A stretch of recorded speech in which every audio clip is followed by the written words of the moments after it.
आज़ादी के बाद देश के अन्य राज्यों की तरह जहां आपके यूपी में भी काफी वर्षों तक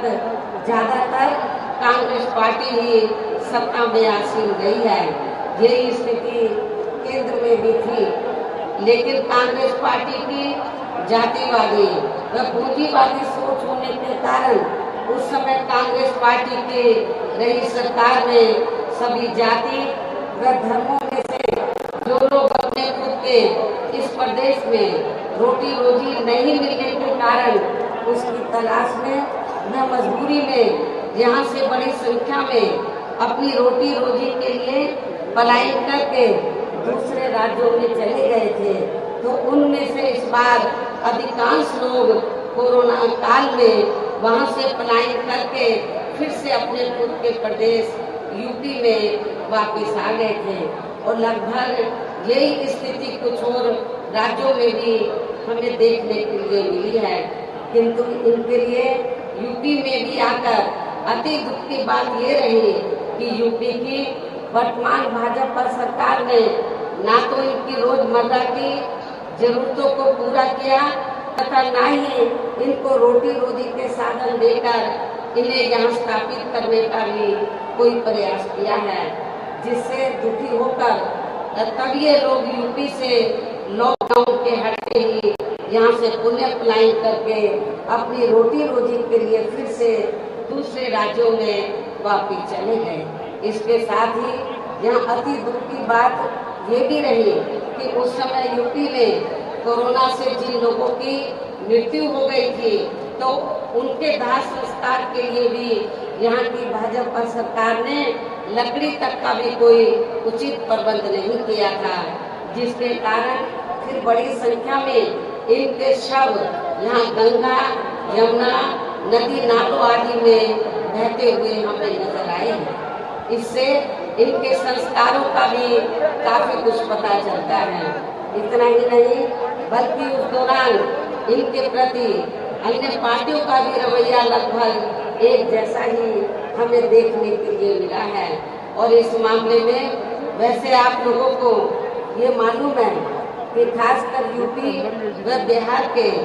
जो गरीब एवं बेरोजगार लोग अपनी रोटी रोजी के लिए बड़ी संख्या में दिल्ली व महाराष्ट्र के मुंबई में जाकर बस गए थे, तो ये लोग कोरोना काल में वहाँ की सरकारों की रही अनदेखी की वजह से ज्यादातर पलायन करके वापिस अपने मूल प्रदेश यूपी व बिहार में आ गए थे। जबकि महाराष्ट्र में तो वहाँ शिवसेना कांग्रेस व एनसीपी की मिली जुली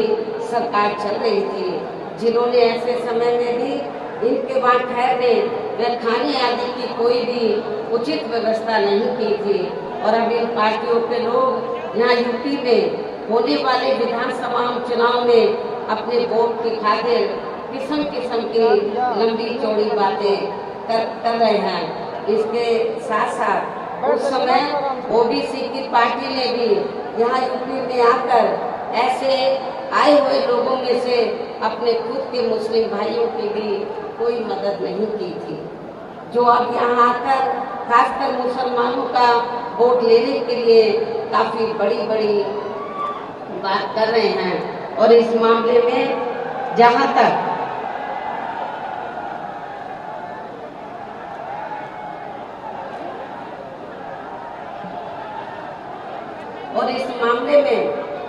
जहां तक दिल्ली से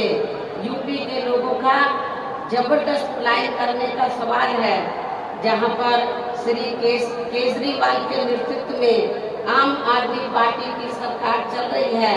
तो अब ये पार्टी भी यहाँ यूपी में आकर अपनी पार्टी को मजबूत बनाने के लिए काफी लंबी चौड़ी बातें कर रही है। जबकि आम आदमी पार्टी की सरकार ने भी यूपी से अपनी रोटी रोजी के लिए दिल्ली में जाकर यह है कि अब यही आम आदमी पार्टी यहाँ यूपी में होने वाले विधानसभा चुनाव में अपनी पार्टी के लिए यहाँ के लोगों से उनका सहयोग व समर्थन आदि मांग रही है, जिसका यूपी के लोगों को अब इसी चुनाव में इनको यहाँ सबक सिखाना बहुत जरूरी है। इतना ही नहीं, बल्कि अब ये आम आदमी पार्टी यहाँ यूपी में आकर दिल्ली की तरह खासकर बिजली, पानी व स्वास्थ्य आदि को लेकर जो किस्म किस्म की रियायतें देने की बात कर रही है, तो उनमें बिल्कुल भी सच्चाई नहीं है, क्योंकि वहाँ पर ऐसे कुछ भी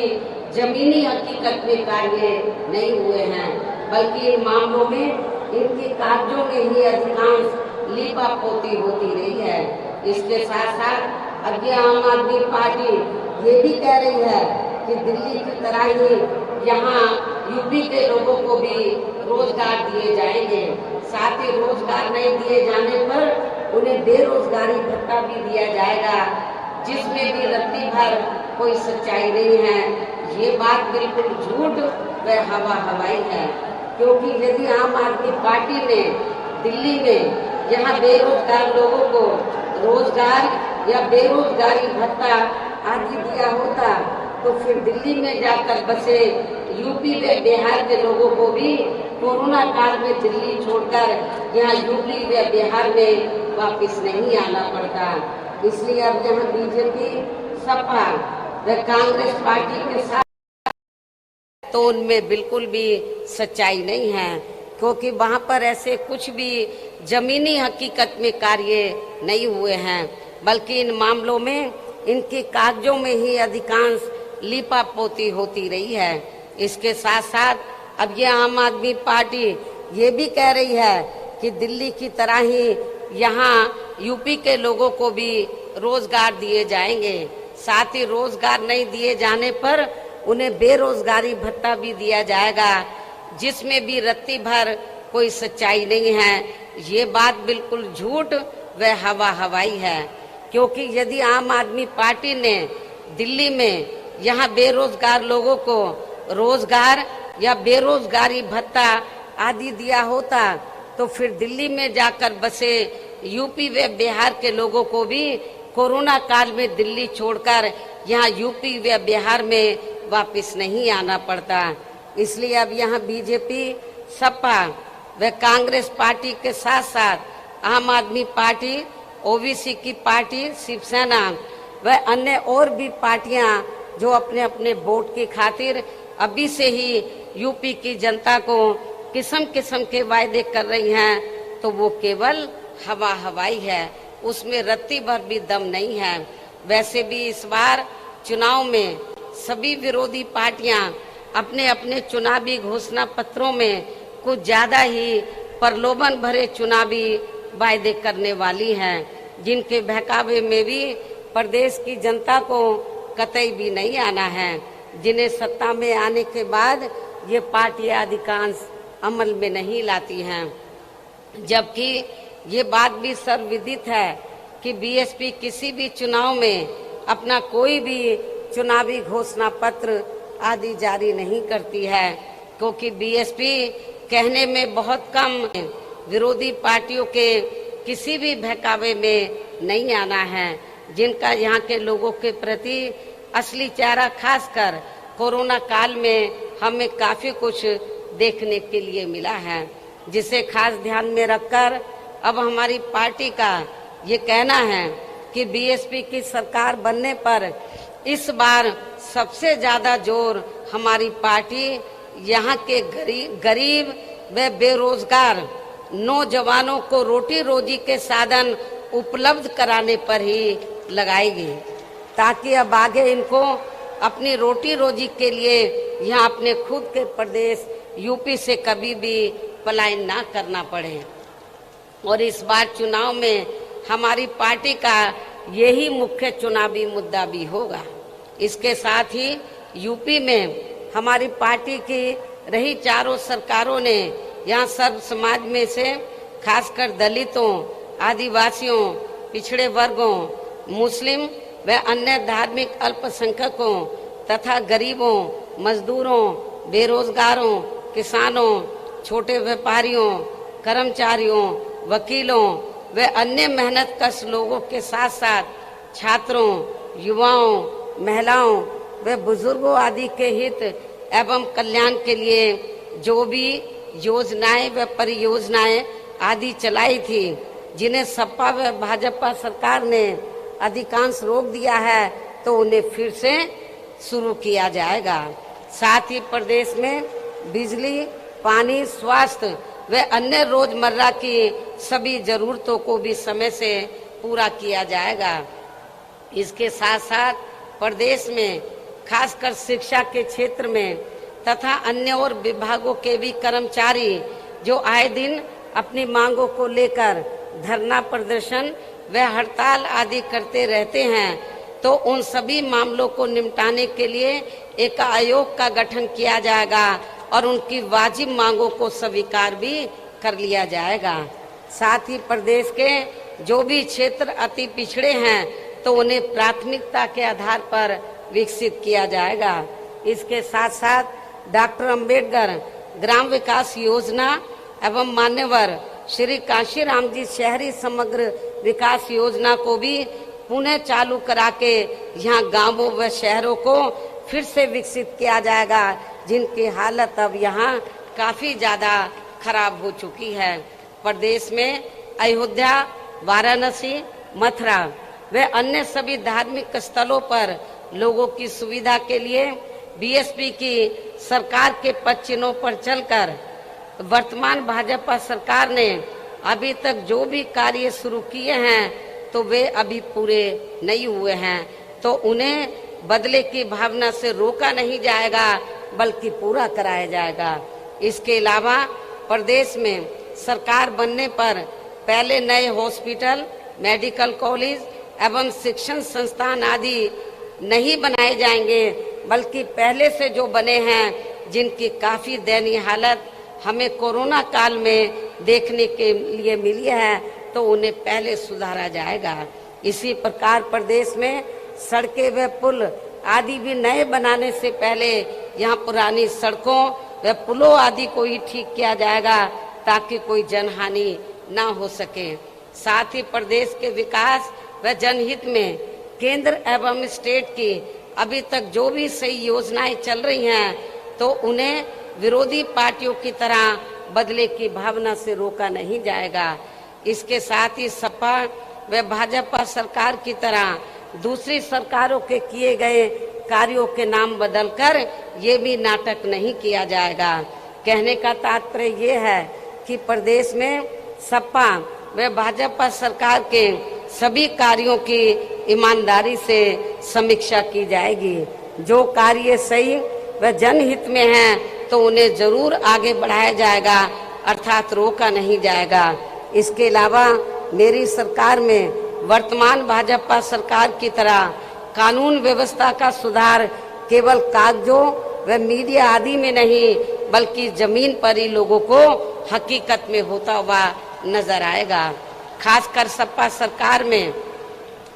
जो गुंडे, बदमाश व माफिया आदि खुलेआम जनता का शोषण व उत्पीड़न आदि करते हैं तो वे मेरी सरकार में आपको जेल के बाहर नहीं बल्कि जेल की सलाखों के अंदर ही नजर आएंगे, जहां उनकी असली जगह होनी चाहिए। इस प्रकार से प्रदेश में सर्वजन हिताय व सर्वजन सुखाय के लिए यहाँ हर स्तर पर प्रदेश की पूरी तस्वीर बदल दी जाएगी। इतना ही नहीं बल्कि आज मैंने प्रदेश व आम जनहित में जो कुछ भी कहा है और इससे पहले पिछले महीने दिनांक 7 सितंबर को प्रबुद्ध वर्ग के हुए समापन कार्यक्रम के दौरान भी जो कुछ भी कहा है तो ये सभी कार्य यहाँ बीएसपी की सरकार बनने पर बिना पक्षपात एवं भेदभाव आदि के ही समय से पूरे किए जाएंगे। और इस मामले में विशेषकर किसानों, गरीब व कमजोर एवं असहाय लोगों की तथा यहाँ सर्व समाज में से बेरोजगार लोगों की भी समस्याओं को दूर करने की तरफ विशेष ध्यान दिया जाएगा। साथ ही सर्व समाज में से ब्राह्मण समाज की भी सुरक्षा, सम्मान एवं तरक्की आदि के साथ साथ यहाँ धार्मिक अल्पसंख्यक समाज में से मुस्लिम समाज के भी विकास एवं उत्थान व उनके जान माल आदि की सुरक्षा को भी लेकर पार्टी ने अभी तक जो कुछ भी कहा है तो उन पर हमारी सरकार द्वारा पूरी ईमानदारी व निष्ठा से जमीनी हकीकत में कार्य किया जाएगा तथा यहाँ की जनता को किसी भी मामले में निराश नहीं होने दिया जाएगा। वैसे भी बीएसपी किसी भी मामले में, मैं फिर इस बात को दोहराती हूँ कि वैसे भी बीएसपी किसी भी मामले में जो कहती है तो उस पर सही से अमल भी करके दिखाती है। यही बीएसपी की खास पहचान भी है। लेकिन इस मामले में सावधानी के तौर पर यहाँ मैं ये भी कहना चाहूंगी कि यदि यूपी की वर्तमान भाजपा सरकार ने यहाँ की जनता के प्रति अपनी जिम्मेवारी को पूरी ईमानदारी व निष्ठा से निभाया होता तो अब यहाँ विधानसभा के आम चुनाव होने के नजदीक यूपी की सरकार के साथ साथ माननीय प्रधानमंत्री जी व अन्य और केंद्रीय मंत्रियों एवं नेताओं आदि को भी यूपी की जनता को लुभाने के लिए अब यहाँ थोक के भाव में ताबड़तोड़ शिलान्यास, घोषणाएं व कच्चे कार्यों का भी उद्घाटन आदि नहीं करना पड़ता।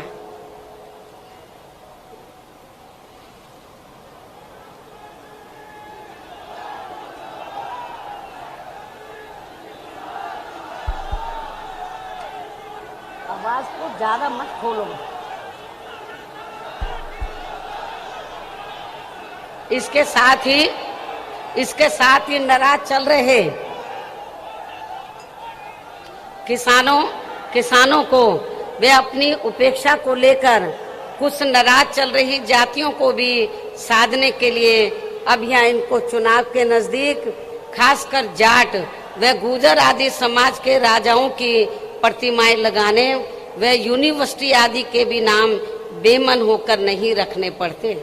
जबकि वास्तव में ये सभी कार्य बहुत पहले ही पूरे हो जाने चाहिए थे, जिनका अब सरकार के लोगों को यहाँ शिलान्यास नहीं बल्कि लोकार्पण व उद्घाटन आदि ही करना पड़ता। इसी प्रकार अब चुनाव होने के नजदीक इनको उन जाति के विधायकों को भी काफी दुखी मन से मंत्री आदि बनाना पड़ा है, जो जातियां इनकी कार्यशैली से काफी नाराज चल रही थी, जिससे भी इनको अब कोई खास लाभ मिलने वाला नहीं है। ऐसे में अब प्रदेश की जनता यूपी व केंद्र सरकार के भी आसानी से बहकावे में आने वाली नहीं है। और अब मेरा यही कहना है कि यदि आप लोग मेरी इन सब बातों को ध्यान में रखकर तथा हर प्रकार की सावधानी बरतते हुए ये चुनाव लड़ते हैं तो फिर इस बार यहाँ बीएसपी की सरकार को बनने से कोई भी ताकत रोक नहीं पाएगी, अर्थात फिर यहाँ बीएसपी की सरकार जरूर बनेगी। और ऐसा हो जाने पर फिर यही आज पार्टी के लोगों की मान्यवर श्री कांशीराम जी के प्रति सच्ची श्रद्धा भी होगी। इस उम्मीद के साथ ही मैं आप लोगों को पार्टी के आगे के प्रोग्राम के बारे में ये भी बताना चाहती हूँ कि इसी महीने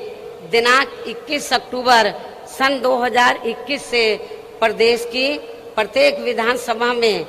उसके सभी सेक्टरों व पोलिंग बूथों आदि की बनी कमेटियों के सभी पदाधिकारियों को यहाँ विधानसभा आम चुनाव को खास ध्यान में रखकर उन्हें कैडर के जरिए हर स्तर पर तैयार व सजग करने का कार्य युद्ध स्तर पर पूरे प्रदेश में शुरू किया जाएगा। और ये कार्य पूरा होने पर फिर जरूरत अनुसार ही आगे का कार्यक्रम बनाया जाएगा। इसके साथ ही प्रत्येक विधानसभा वार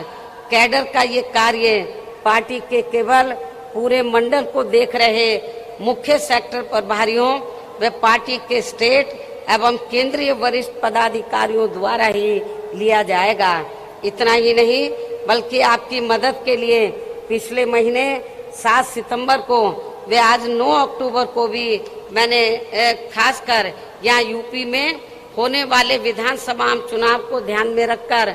जो भी जरूरी बातें आप लोगों के सामने रखी हैं तो उन्हें बुकलेट के जरिए भी हर विधानसभा में वहाँ के लोगों तक जरूर पहुँचाया जाएगा। और इस मामले में मैं ये भी कहना चाहूँगी, यदि मुझे ये लगा कि आप लोग मेरे आज दिए गए इस आदेश व निर्देश का सही से पालन नहीं कर पा रहे हैं तो फिर मैं जरूरत महसूस होने पर पार्टी हित में प्रदेश की किसी भी विधानसभा में जाकर खुद उसका निरीक्षण भी कर सकती हूँ। इसलिए आपको ये कार्य पूरी ईमानदारी से ही करना है ताकि मुझे आपका इम्तिहान ना लेना पड़े। इसके साथ साथ यहाँ मैं ये भी कहना चाहती हूँ कि इसी पैटर्न पर चलकर उत्तराखंड व पंजाब स्टेट में भी पार्टी के लोग ये कार्य 21 अक्टूबर से ही शुरू करेंगे। इस प्रकार से आप लोग अपनी पूरी तैयारी के साथ इन तीनों राज्यों में यहाँ की सरकारों को सत्ता से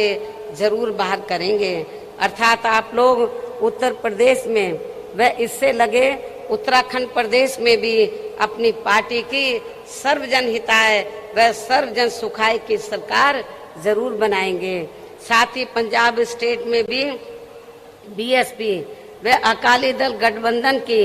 श्री सुखबीर सिंह बादल जी के नेतृत्व में यहाँ भी अपनी सरकार जरूर बनाएंगे। इस भरोसे के साथ ही अब मैं मान्यवर श्री कांशीराम जी की पुण्यतिथि के मौके पर केंद्र की सरकार से इनको भारत रत्न की उपाधि से सम्मानित करने की भी जोरदार मांग करती हूँ और इसके लिए इनसे ये विशेष आग्रह भी करती हूँ। हालांकि इस मामले में हमें ये मालूम है कि केंद्र में कोई भी जातिवादी सरकार जल्दी से हमारे दलित वर्ग के महान व्यक्तित्व को इस उपाधि से सम्मानित करने वाली नहीं है। और इस संदर्भ में बाबा साहब डॉक्टर भीमराव अंबेडकर का खास उदाहरण आप लोगों के सामने है। आप लोगों को मालूम है कि बाबा साहब ने तो देश का संविधान बनाया और जब केंद्र में अंग्रेजों के जाने के बाद